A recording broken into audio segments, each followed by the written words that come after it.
introduce themselves. And here we go. Hi, this is Ron Legon. I'm happy to be with you this afternoon for this session and for this conference.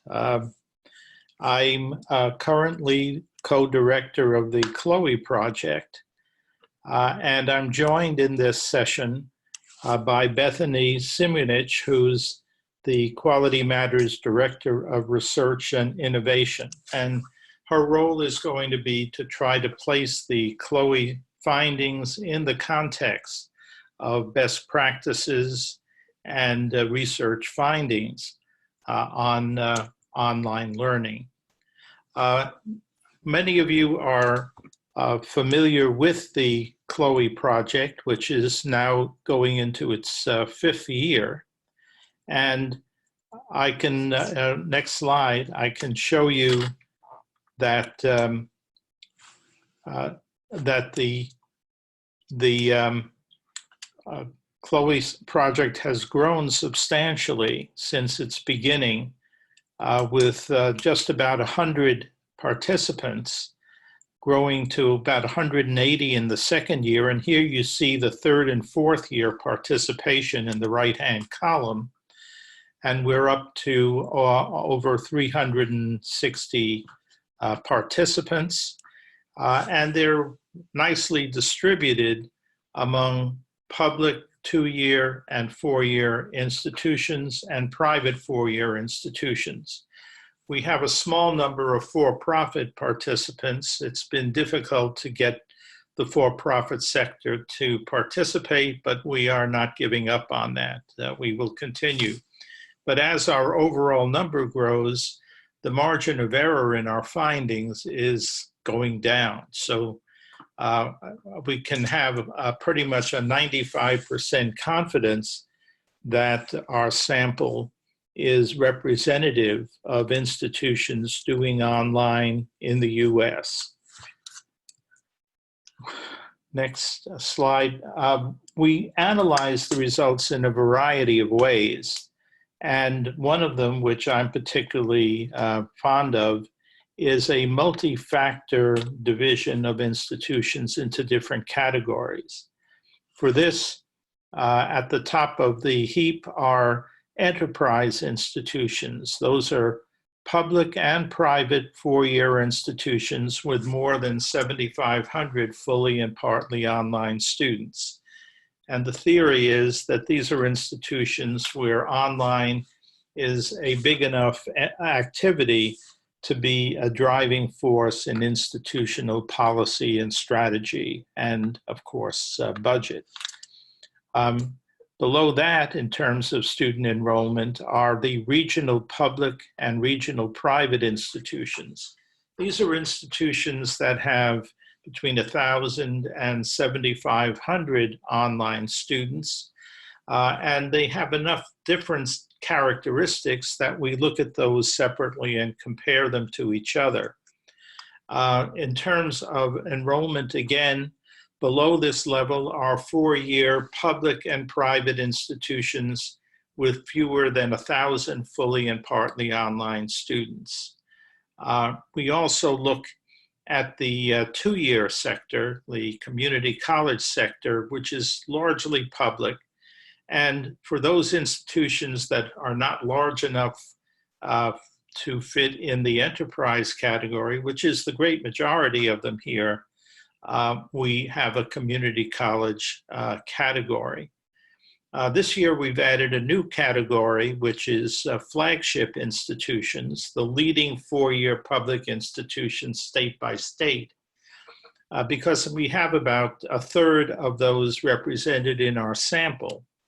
And we feel that they may be driven by other factors, such as a research and public service role that trumps concerns about revenue and enrollment.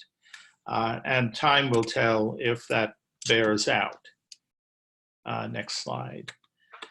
In the past, we've used Chloe findings to create a picture of what's actually happening in online learning around the country.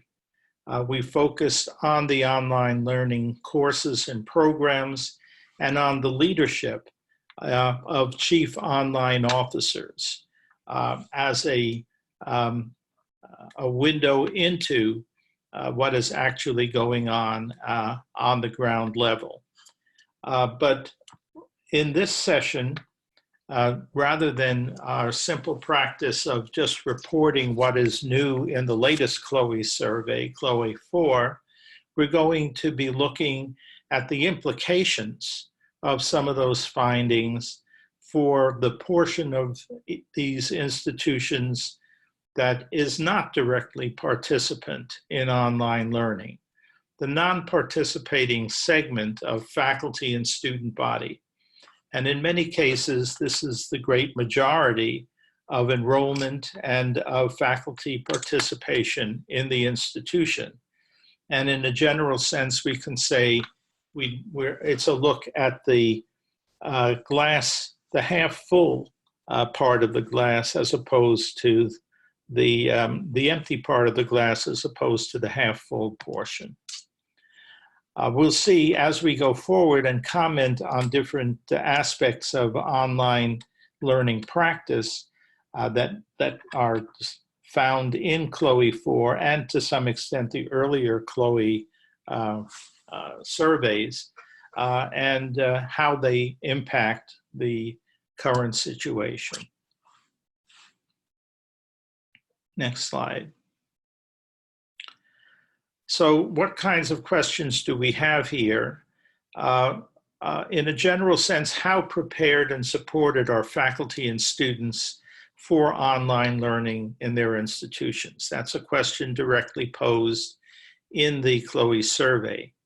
Now we can ask, how is that preparation and support level impacting institutional response to the remote pivot, the pivot to distance learning or remote learning, and ask whether institutions have the experience and capability and resources to transition large numbers of courses to remote instruction or from remote instruction into fully online courses. Implicit in this is the notion that whatever adjustments institutions were going to be making for the coronavirus pandemic have been made already for the spring term. But what looms ahead is summer and next fall, and great uncertainty about when campuses will be able to reopen and social distancing can be minimized or eliminated. A great deal of thinking is that this will not happen quickly and that institutions will need to prepare to continue their programs in an online setting. And for many, we believe that means moving from remote instruction and communication to the full array of online learning tools and practices, best practices at these institutions, and may involve hundreds and in some cases thousands of courses. Next slide. So first, we'll take a look at some of the findings on faculty support and development for online teaching that come out of our previous surveys and corroborated in CLOE 4. Next. Okay, so before we move into the CLOE responses regarding faculty preparation, I wanted to pause a little bit and talk about what we know about why we should prepare faculty for online teaching. Research strongly supports the benefits of faculty preparation for online teaching because we know that teaching strategies and skills differ online. And additionally, perhaps even more importantly, online courses must be designed for the online environment. As we've seen during the quick pivot to remote instruction, it's very difficult to simply quote unquote migrate classroom materials online in the hopes that a quality educational experience will simply happen. So at a minimum, faculty really should have basic training in the LMS and any other technology that they plan to use. When we asked Chief Online Officers about whether they offered training, and if so, what training topics they offered, 4 main training areas were revealed, and you see them there: online pedagogy, LMS and technology, and then institutional online policies and quality assurance standards.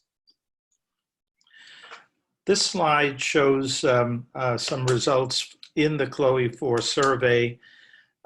We asked whether schools require faculty to engage in training or professional development for online teaching before they're approved to teach online at their institutions.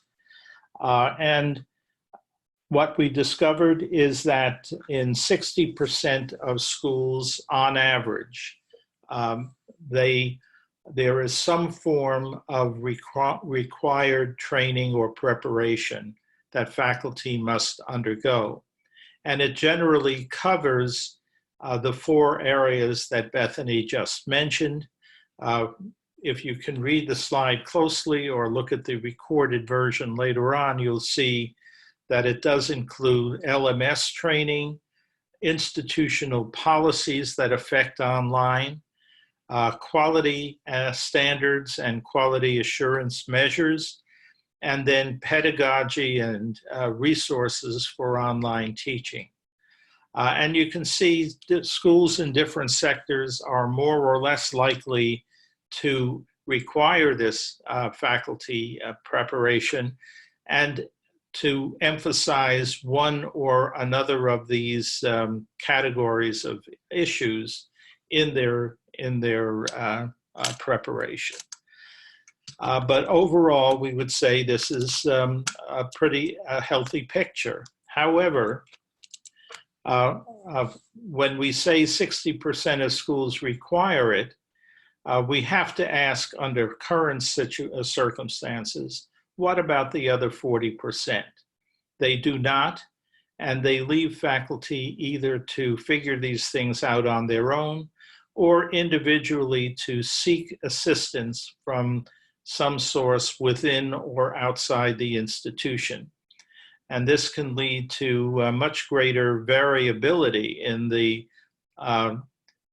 resulting course structures and the way in which students are introduced to online learning. Next slide. Okay, so I'm going to talk in a minute about the potential impact of, either having or not having faculty professional development for online teaching. But before we get to that, I would really like to invite all of you to join the discussion. So go ahead and take a moment, please, and type any responses that you have in the chat. But considering what Ron was just talking about, let me know, at your institution, do you have faculty training for online teaching and learning? If so, what does it entail? Or what do you think might be the impact of having or not having that when we need to do these quick shift in modalities, as we did recently, to remote instruction? And is it required? And is it required? Yes. So I have the chat pulled up and I'm ready to see as you all are typing. Okay, so there was some confusion there on the technology, how to use it, and also students don't understand how to use the technology. That's a very important comment, Claire. We're going to talk about students in the latter half of this presentation. All right, keep the responses coming, guys. Do you have required online teaching training at your institution? Okay, so Faith has it at hers. Voluntary, Marguerite is saying. You've heard some horror stories from some of your students, I'm sure.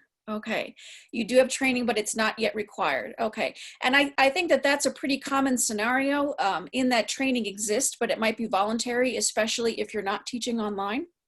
So what might be the potential impact of that? Okay, so the potential impact might be that some of those non-teaching skills, such as being able to interact well with learning management system tools and other technologies, especially web conferencing, as we all have seen recently, they could have really been a big barrier in making this quick shift to remote learning. And as we saw in the comments too, when we don't have some basic technology skills as faculty, that often translates into technology issues for our students as well, because remember that they're also trying to learn this technology quickly.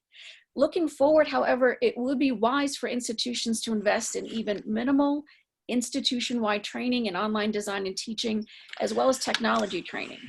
So additionally, research supports that face-to-face faculty taking this new knowledge and this new perspective from online faculty professional development and using it to improve their face-to-face teaching as well. So that's good news. Even if some faculty never again have the opportunity to teach online, investing in faculty professional development is likely to raise the quality of teaching and learning across your institution, regardless of the modality in which classes are being held. And additionally, of course, it really does help us be better prepared for these types of emergencies. Just one further comment there, that in today's news, I learned that San Jose State University in California has just announced that it is planning to provide training for 500 faculty members this summer to prepare them for online and hybrid teaching. This is just a little glimpse at what may be facing institutions across the country. The next slide. Next slide. Okay. Of course, formal training is not the only way that faculty can get some assistance and some guidance as to what works and doesn't in their circumstances. We also surveyed in Chloe for this past year, the prevalence of teaching, learning, technology centers at institutions, and learned that the great majority of them have such centers. Overall, it's more than 75%, closer to 80%, that do have one or more such centers that faculty can turn to for assistance. And one question in my mind, and we'll try to answer this in the Chloe 5 survey, is how involved have they been in this pivot to remote learning? Another element that plays into the preparation of faculty as they develop and offer online courses is instructional design support. This is something that Chloe has been looking at closely from the beginning. And the results in terms of how courses are developed have been pretty stable over that period of time. What we've learned basically is that in fewer than half of institutions, closer to really a third, faculty are on their, it's closer to half of institutions that faculty are on their own to develop their online courses with, at best, optional support available on a first-come, first-served basis. One would have hoped that by now that kind of training would be more available. But if you see on this chart, the amber or orange line indicates the percent that are required to consult with an ID in the course development process. And in blue, we've indicated the percent in which the team approach is used, and the faculty member is basically the subject matter expert on that team. And you can see that that's a minority and varies greatly from one type of institution to another.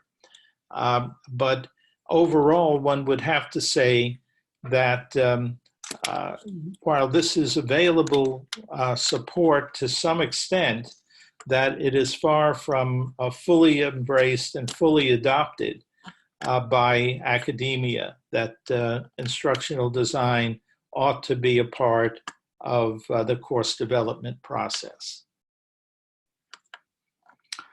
This is even more apparent when we look at the average or median numbers of instructional designers in the various sectors.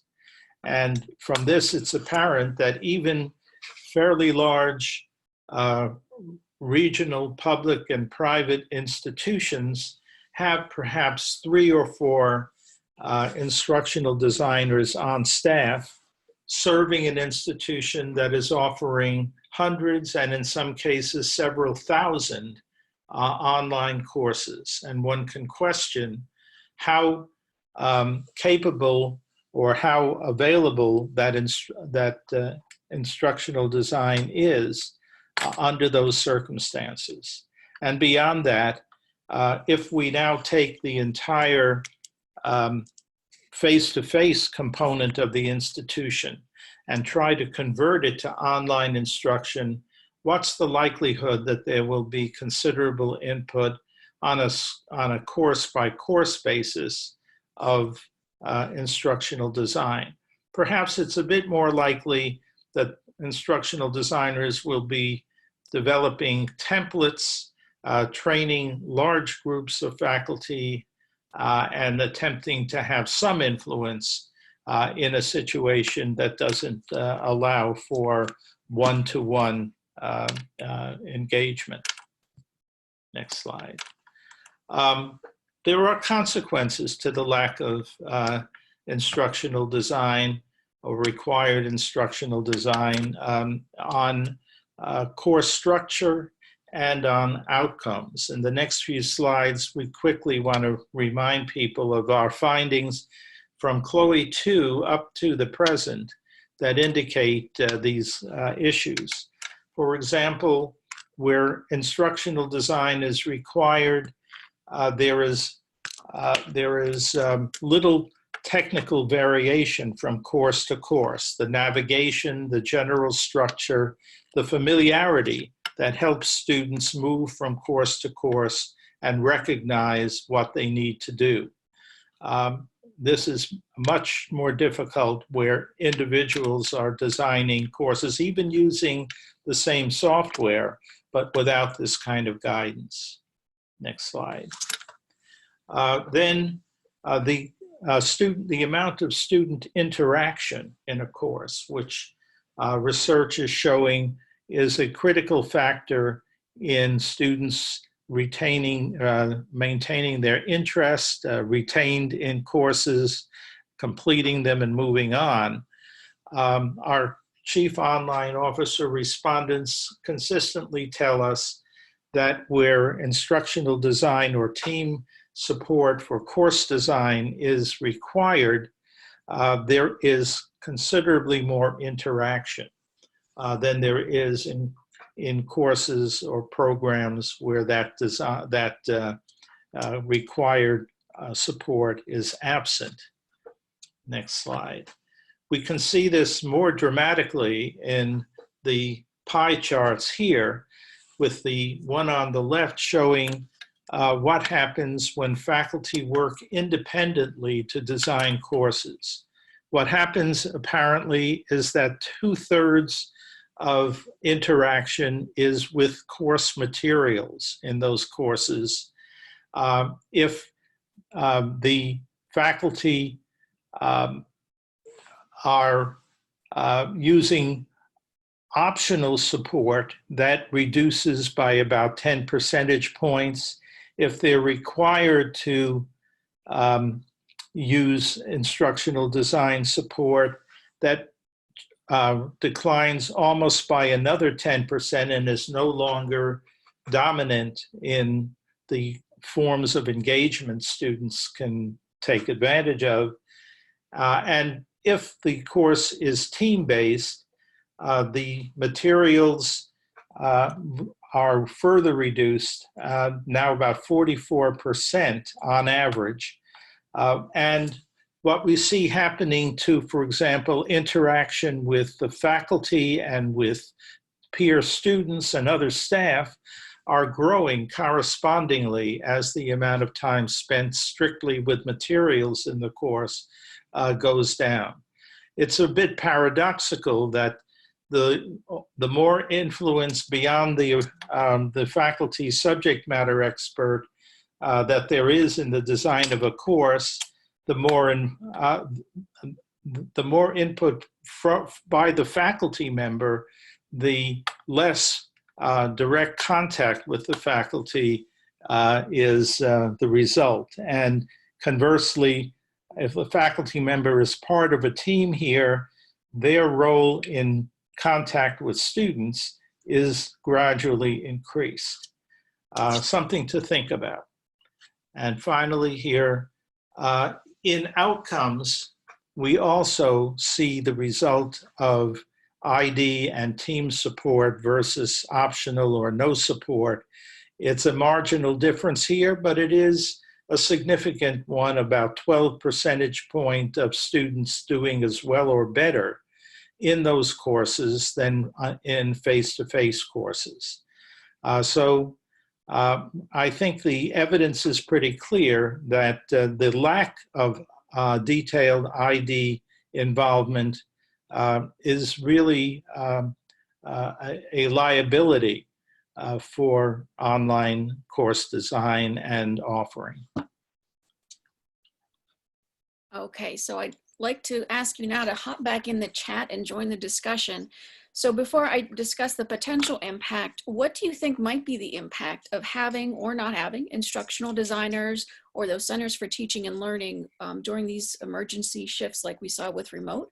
And then also tell me about your institution. How is your institution supported or not by IDs or these TLT centers? And what role did they play during the remote pivot? So go ahead and type in the chat, and I have it here brought up.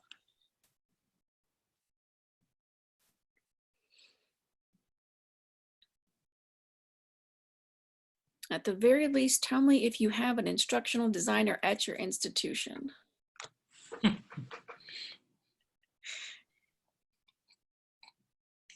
That's a question you could answer with a simple yes or no. Yes.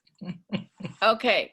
So Chuck, good to hear from you. My fellow ID, I know that you do have a few there at Ashland. Okay, Heather and Faith chiming in with yes.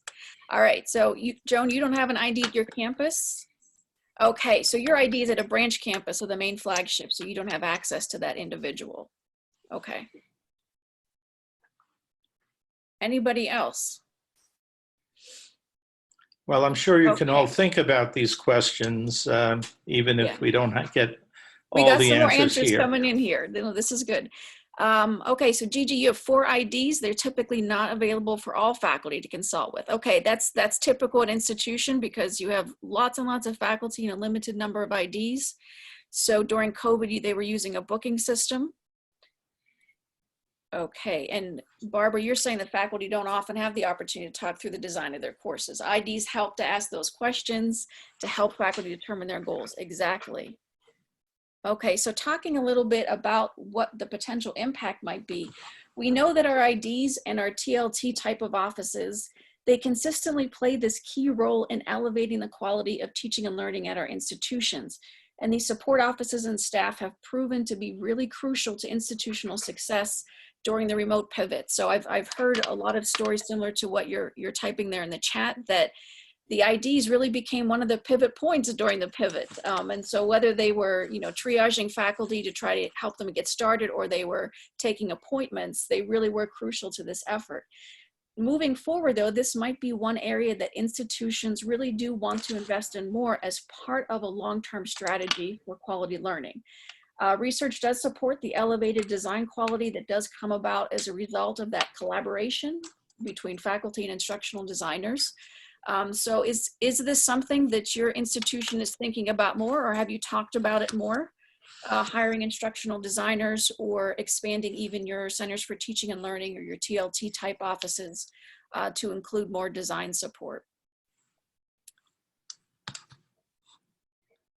Okay, so Laura's saying, yes, it is something that you're talking about. And it's definitely something that I'm hearing more and more, even for institutions that do have IDs. It really became apparent how helpful and key they can be during the remote pivot. And I see a lot of new ID hires starting to spring up. Okay, Gigi, you're saying you're starting a mentoring program. That's fantastic, working with grad students in design. All right, fantastic.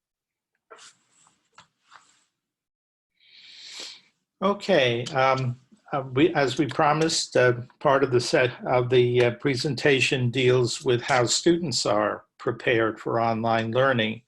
And we are at a point in time where we're seeing many students at campuses who never intended to study online and may not have any real enthusiasm for doing so, being told that their courses are suddenly being shifted to online for the foreseeable future. And are we doing the things necessary to help them make that transition themselves and be successful? Next slide. Okay, so talking more about online learner readiness, we know that there are various skills that students need to be successful, including study skills and then also institutional knowledge that they might need, such as how to connect with library resources. However, to be successful online, students need an additional skill set, such as how to use the LMS and other online learning technologies, and also information about non-technology skills specific to online, such as time management skills, how to communicate digitally and professionally, and also becoming a more self-directed learner. So students most often acquire these skills via an institutional orientation. And this was also one thing that we asked about in the recent Chloe report. Yes, and here we found, somewhat to my dismay, that only 30% of schools require students to undergo orientation for online study before they take, or even concurrently with taking their first online course. You can see that's 30% is the average for the sample, and that flagship institutions, regional public institutions, even very large enterprise institutions, and community college, the figure is even lower than 30% required to take such orientation. Only low enrollment four-year institutions and regional private institutions show a better response rate to this. But even in these cases, in the best case of all, regional private institutions with more resources, one would think, only 50%, half, require students to undergo this orientation. There's quite clear evidence that many students thrown into an online environment without that preparation are just not prepared either for the technology or for the expectations of online students, the ways in which they're expected to participate, and the management of their learning process. So an area of real concern as we now double, triple, quadruple the percentage students that are expected to be studying online. Bethany? I forgot to hit my unmute there. So we know that there's also some alternatives to having a formal student orientation, and you may have employed some of these tactics at your own institution if you didn't already have a formalized online student orientation. So it could be something that's required only for certain sections of students, so freshman students, or maybe students going into a particular program, for example. But what's often missed in that is, for example, transfer students, or maybe that junior or senior who's taking an online course for the very first time. There's also institutions that build in orientation modules within their online courses. So for some of those, especially introductory type courses, there might be an orientation module talking about some basic skills for being a successful online student. There also may be requirements that are then put on the instructor in order to orient students to their courses. So it could be different from that module that maybe the institution creates to plop into a course. It could be something that the instructor really guides, especially if they have students that are new to online learning. Additionally, some other ways that institutions might meet this need is to have one-on-one meetings with support staff. So students may, for example, have opportunities for dedicated LMS training with your IT or LMS type of office, or there could be some on-demand videos that they can watch or access as well. And we found examples of those different alternatives in our sample, but there was a significant portion that said they just didn't do anything to prepare students, assuming that their internet skills were in place already by the time they reached post-secondary education. That is certainly not well proven by the statistics on student success. Yeah, that's a big assumption. and so now putting these together, we have a situation in which by this summer and fall, we may have nationally tens of thousands of faculty teaching millions of students online when neither the faculty members nor the students have ever been introduced in any structured way to the differences in demands and the learning process in an online setting. Not a recipe for great success. Next slide. Definitely not. So time to join the discussion again.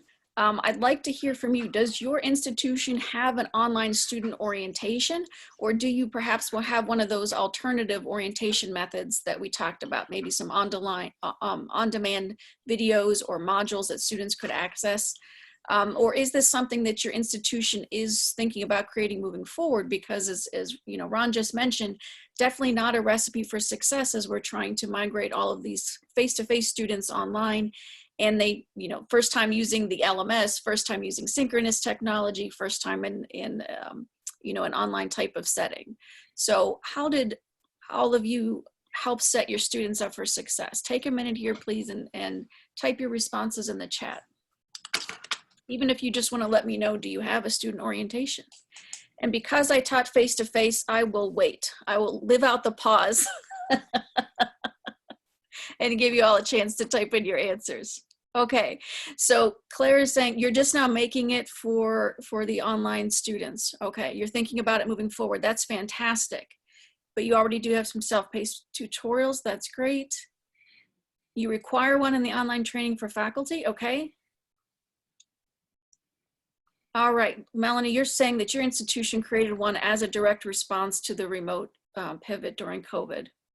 Okay, and Barbara, you're saying you have some resources down there. Okay.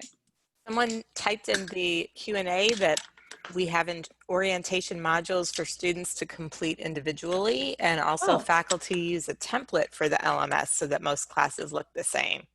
Oh, that's fantastic. Yes. So just a little bit of a shout out. In case any of you missed it, there was a very good presentation this morning on templates, and that definitely can help set faculty and students up for success. And for students, it provides that consistency between courses and that really good navigation organization. So please go back and check out that recording if you missed it this morning. But looking at the potential impact there, obviously having or requiring an online student orientation was a very helpful resource during the remote pivot. It was likely a way to get face-to-face students up to speed quickly for remote learning. But moving forward, we see the benefits beyond online student success springing out of these, you know, online student orientation. Research supports that online students do have better academic performance after completing an online learner orientation. But additionally, this new knowledge can also extend into their other learning modalities, such as the face-to-face classroom. So that's great news. The reason for this is because a vast majority of those skills, such as technology and time management skills, really benefit students across the board and transfer easily back to their classroom-based courses. So for those of you having these conversations at your institutions, definitely something that you want to think about moving forward if you haven't already, and make sure that you embed in these conversations that this is never lost time or lost investment for an institution, because these are engendering skills that your students and your faculty in relation to faculty development are going to carry with them through their future face-to-face experiences as well. Finally, in this part of the presentation, I think there's some good news in terms of support services for both faculty and students who are making this pivot and who may need to live with online learning for the next half year or longer. In our survey, most support services are combined to serve both the online and the on-campus portions of the student body and faculty. And this means that the staff in many cases are cross-trained between the two, and the communication tools and data availability are present in these combined offices. So one would expect that there would be some shift, some major shift in the volume of activity that's occurring face-to-face versus online in this environment, but that the potential is there for this to be a relatively smooth part of the overall picture. Oops. I had a little bit of a keyboard mishap there. Okay, so That's looking okay. at the potential impact of centralization versus decentralization when speaking about the shift to remote teaching, we know that centralization often brings with it the benefit of consistency of both information and resources, plus an increased ability to transfer them easily across different offices, departments, colleges, and even campuses. So I recall one of you stating earlier that you had an instructional designer, but they were at a different campus and you did not have access to them. And that is one of the issues of decentralization.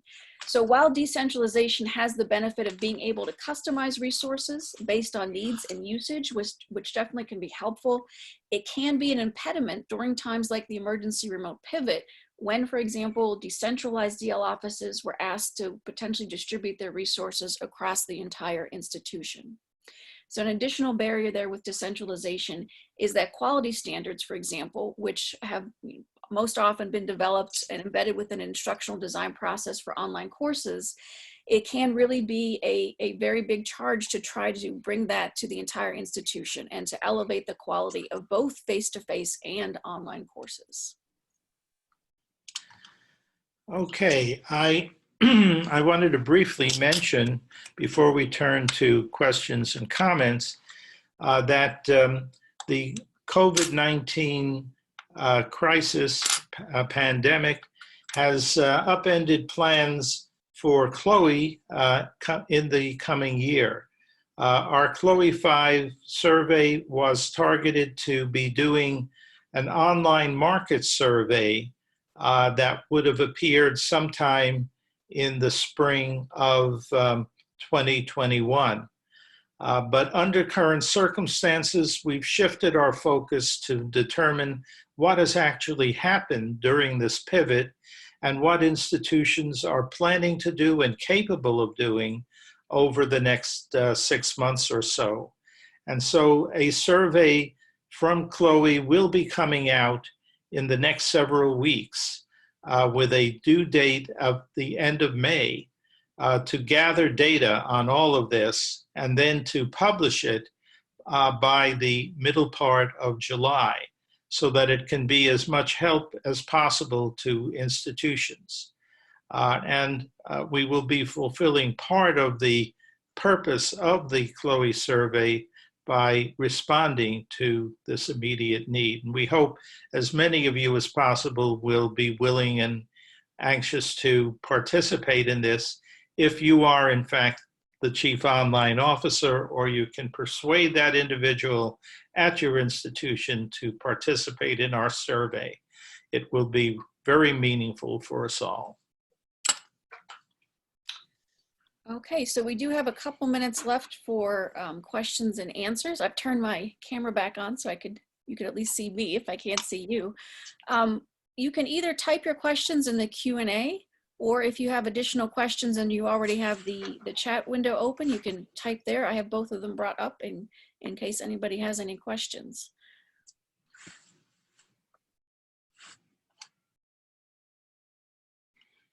While we're waiting, if you can advance the slide, Bethany. That's the last slide. Oh, we should have a slide here that indicates the sponsors of the Chloe project. And we'll try to pull one up if Barbara can help us pull one up before we close for the afternoon. And we do have a question here. What is a good place to start when thinking about templates for your LMS? Very good question. So I think one very quick and good way to start is go on the QM website, and even if you do a search for LMS templates or even templates, it's going to bring up a lot of really good past conference presentations so that you can look at some of the slides. And there was also, I think, some QM success stories related to that. So, oh, and I mentioned that there was a template presentation this morning, definitely something to check out. But most institutions, when they're thinking about templates, what they do is they try to incorporate some of the QM standards that are not related to the content or the topics of the course.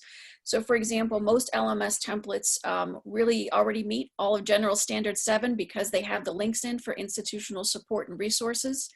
Templates typically also include some placeholders for other QM standards like the instructor interaction, the instructor introduction, and they also include good base navigation and organization. So they might, for example, include a Start Here folder.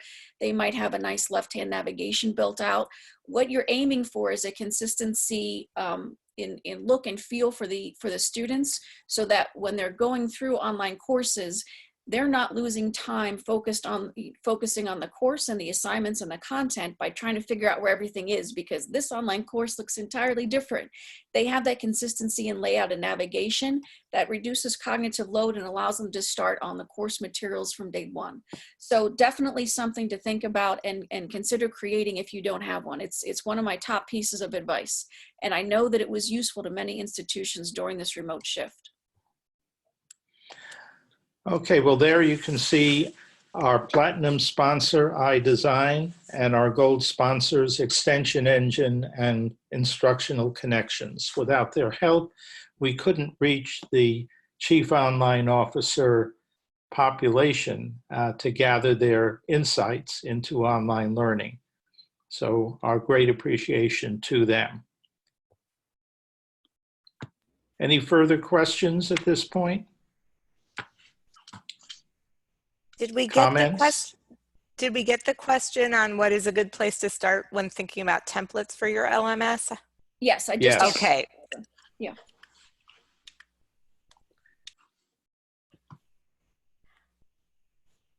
I'm going to stop my screen sharing, and I'm going to also put in the chat the link for the session survey that you can copy and paste into your browser. We sure would appreciate any feedback. I'll also post the program guide, and at this time I'm going to stop sharing my screen and stop the recording. I want to thank Bethany and Ron for an excellent